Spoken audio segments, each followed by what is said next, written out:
चंदी पासी जी, हमारे गोपालपुर के सम्मानित प्रधान महेश पाल जी, पूर्व प्रधान आदरणीय रमाकांत पासवान जी, अनिल यादव जी, इस कार्यक्रम के आयोजक आदरणीय विजय पाल, यहाँ कौन है, यहाँ के कौन है, क्या नाम है, राहुल पाल जी, उपस्थित सम्मानित बुजुर्गों, नौजवान दोस्तों, प्यारे बच्चों, मैं सबसे पहले उन तमाम साथियों का जो 1996 से अब तक लगातार 2004 में 3 बार हारने के बाद चौथी बार भी एमपी बनाकर हमें पार्लियामेंट में भेजने का काम किया। 2009 में 15 दिन का समय था, उसमें दोबारा भी बड़े पैमाने पर सहयोग करके हमें एमपी बनाने का काम किया। उन सभी साथियों का हम मंच की ओर से आपका हार्दिक स्वागत करते, अभिनंदन करते, अभिनंदन करते। और आज मैं कहने आया हूं कि पिछले 2 चुनाव में जब हम चुनाव लड़ते थे तो उस समय के नेताओं में, उस समय की सरकारों में नीति थी, नियत थी, नैतिकता थी। लेकिन जब से आदरणीय मोदी जी आए हैं और गुजरात मॉडल लाए हैं, तब से पूरे देश के लोकतंत्र में ग्रहण लगना शुरू हो गया है। आज जो हम बोल रहे हैं, ये बाबा साहब अम्बेडकर ने संविधान में हमें बोलने की आजादी दी है, लेकिन जब से आदरणीय मोदी जी आए हैं, जो भी नेता उनके खिलाफ बोलने की कोशिश करता है तो पहले तो ईडी, सीबीआई या मुकदमा लिखवाकर उसको अंदर करने का काम करती है। इस देश में जिस परिवार ने 2 प्रधानमंत्री दिए और देश की एकता, अखंडता के लिए कुर्बानी दी, और कांग्रेस के राष्ट्रीय अध्यक्ष राहुल गांधी ने कर्नाटका के चुनाव में मोदी जी के खिलाफ भाषण दिया, कर्नाटका में मुकदमा लिखा गया, गुजरात में, और वही ट्रायल करके और राहुल गांधी को पार्लियामेंट से बाहर कर दिया गया कि नहीं किया गया? ये राहुल गांधी को अकेले पार्लियामेंट से बाहर नहीं किया गया, बाकी देश के सारे नेताओं को ये सबक दिया कि अगर कोई भी आदरणीय मोदी जी के खिलाफ बोलने की हिम्मत करेगा तो उसका इससे बुरा हश्र होगा। अभी सुप्रीम कोर्ट में अवैधानिक तरीके से मुकदमा लिखा गया, अवैधानिक तरीके से पार्लियामेंट से बाहर किया गया। अभी सुप्रीम कोर्ट ने कहा है कि किसी सत्ता के खिलाफ कोई टिप्पणी करना अपराध नहीं है, लेकिन राहुल गांधी को तो अपराध की सजा मिल गई। जो सुप्रीम कोर्ट ने फाइंडिंग दी है कि सत्ता के खिलाफ टिप्पणी करना, उसकी आलोचना करना, उसकी निंदा करना अपराध नहीं है, यही तो बाबा साहब अम्बेडकर ने संविधान में फ्रीडम ऑफ स्पीच का राइट्स दिया है। तो तब तक तो राहुल गांधी सजा काट गए। हेमंत सोरेन, उनको जेल भेज दिया। केजरीवाल को अभी जेल में डालने जा रहे हैं। ये भाई घोषित इमरजेंसी है कि नहीं है?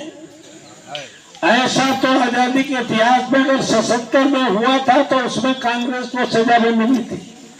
आज पूरे देश में जो चौथा खंभा कहा जाता है मीडिया, वो पूरी तरह से सत्ता के दबाव में सत्ता की तारीफ करने का काम कर रहा है, अपना काम नहीं कर रहा है। अगर भरोसा है तो सोशल मीडिया का है, अगर भरोसा हमें यहाँ है पार्लियामेंट लड़ने में तो आप सबका है, क्योंकि मीडिया में तो बीजेपी जीत रही होगी। क्यों? बीजेपी 1 करोड़ देगी पैकेज, हम तो 1 करोड़ का 1 लाख में देंगे पैकेज।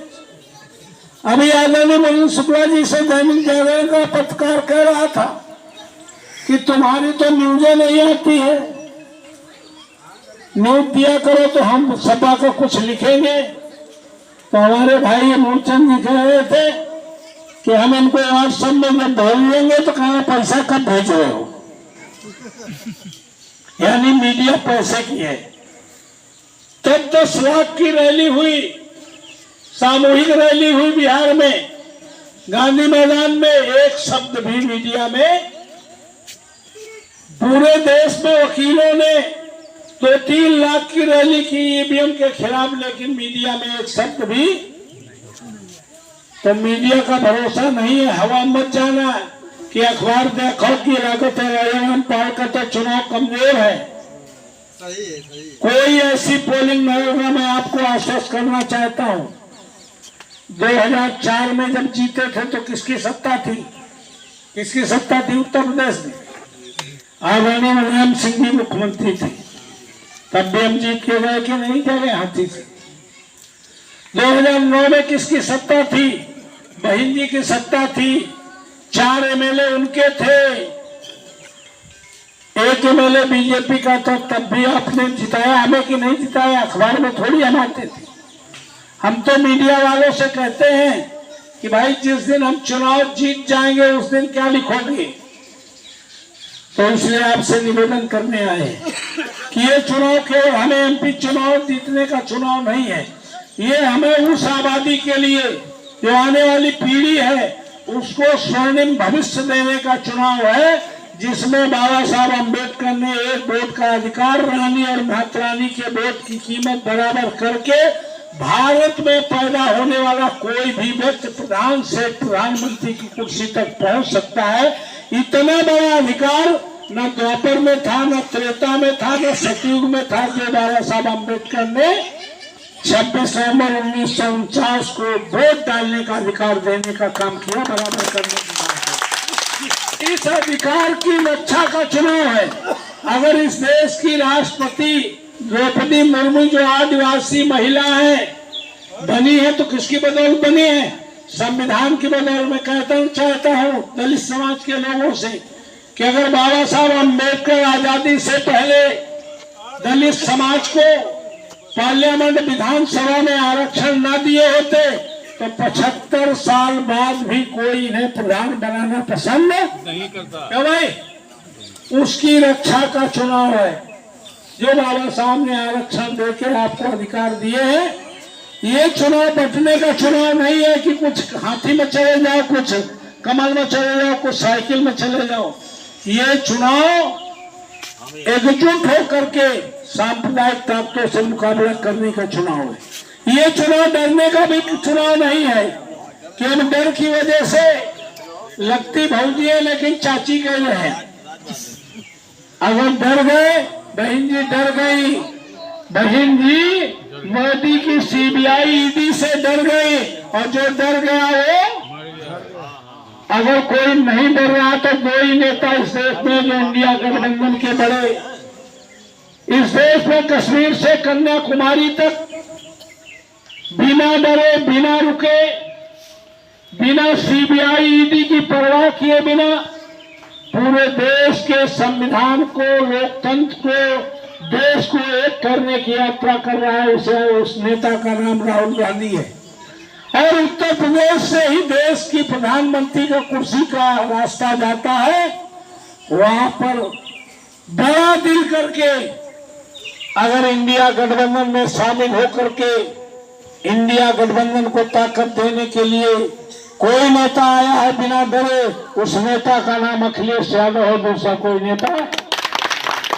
तमाम से निवेदन करने आए हैं, जिस दिन इंडिया गठबंधन बना है उसी दिन के बाद अखिलेश यादव के खिलाफ सीबीआई जांच शुरू हो गई। जब जब चुनाव आते हैं तब तब सीबीआई जांच शुरू होती है। ये दोनों नेता डरने वाले नहीं है, न गठबंधन टूटने वाला है। इनको सीबीआई का डर नहीं, ईडी का डर नहीं है। बहन जी तो सीबीआई ईडी की डर से किनारे बैठी हैं और मदद कर रहे हैं आदरणीय मोदी जी की। तो इसलिए हम कहना चाहते हैं दलित समाज के लोगों से कि ये चुनाव बंटने का चुनाव नहीं है। बहन जी डर गई है। बहन जी तो तब बचेंगी जब इंडिया गठबंधन जीतेगा, तो संविधान बचेगा, लोकतंत्र बचेगा, बहन जी बच जाएंगी। तो अभी अपने को बचा रही है, और जो अपने को बचाएगा तो समाज को बचा पाएगा, संगठन को बचा पाएगा। भाई क्यों भाई, हम पूछना चाहते हैं। तो इस समय दो ही नेता है जो बाबा साहब अम्बेडकर का संविधान और भारत का लोकतंत्र आने वाली पीढ़ी को स्वर्णिम भविष्य देने के लिए, आने वाले भविष्य के लिए, सरकारी नौकरी देने के लिए अगर कोई दे सकता है तो इंडिया गठबंधन सांप्रदायिक ताकतों से लोहा लेने का काम कर रहा है। तो हम आपसे निवेदन करने आए हैं कि आप सब लोग अपने नाते रिश्तेदार व्यवहारियों को बताइए कि ये चुनाव बंटने का नहीं है और ईवीएम से डरने का भी नहीं है। जब 50% से ऊपर वोट डालने का काम करोगे तो ईवीएम फिर गड़बड़ी नहीं कर पाती है। और वकीलों ने 1 साल से संघर्ष किया है, सारे नेता भी इस पर नजर रखे हैं। इसलिए इस बार ईवीएम की गड़बड़ी से भारतीय जनता पार्टी मोदी सरकार बनने वाली नहीं है। इसलिए आपसे निवेदन करने आए हैं कि हम तो तुम्हारे बीच में 25-30 साल से हैं। हमने तो कभी आने वाले का नाम, उसकी जात, उसका दल, उसका धर्म, उसका क्षेत्र कभी पूछे नहीं। हम आने वाले के केवल काम पूछते हैं। सार्वजनिक जीवन में लोगों को जात, दल, धर्म, क्षेत्र नजर आते हैं। हमारे इस कंप्यूटर में हमें सारे भाई, सारे इंसान नजर आते हैं। 25-30 साल में करोड़पति, अरबपति, लखपति हमारी तारीफ करता नहीं मिलेगा, लेकिन हमने 25-30 सालों में समाज के उस आखिरी व्यक्ति को भरोसा पैदा कराने में कामयाबी हासिल की है जिसके पैरों में चप्पल न हो, शरीर में कपड़ा न हो, पेट में भोजन न हो, हमारे पास आने तक के पैसे न हो, अपनी समस्या कहने के शब्द न हो। तो 150 किलोमीटर की रेडियस में 1 करोड़ की आबादी वाले कानपुर नगर के हाथ में समाज की आखिरी पंख में खड़ा आदमी भरोसा करता है। अभी हम पास चले जाएंगे, मदद हो जाएगी, अभी टेलीफोन करेंगे, मदद हो जाएगी। ये भरोसा समाज के उस अंतिम व्यक्ति को हमारे शरीर की अंतिम सांस तक कायम रहेगी। और एक वो तुम्हारे सामने प्रत्याशी है जिसकी, उसको पब्लिक की कोई गारंटी नहीं है, उसको मोदी जी की गारंटी है। और मोदी जी की गारंटी अगर 100% झूठी निकली है, 15 लाख देने की गारंटी झूठी, 2 करोड़ नौकरी देने की झूठी गारंटी, तुम्हारी आय झूठी गारंटी। अब झूठी गारंटी वाले की नहीं, आपके बीच का अपना साथी आपको आश्वस्त करना चाहता है कि हमारी गारंटी तो सबसे गरीब आदमी भी ले लेगा।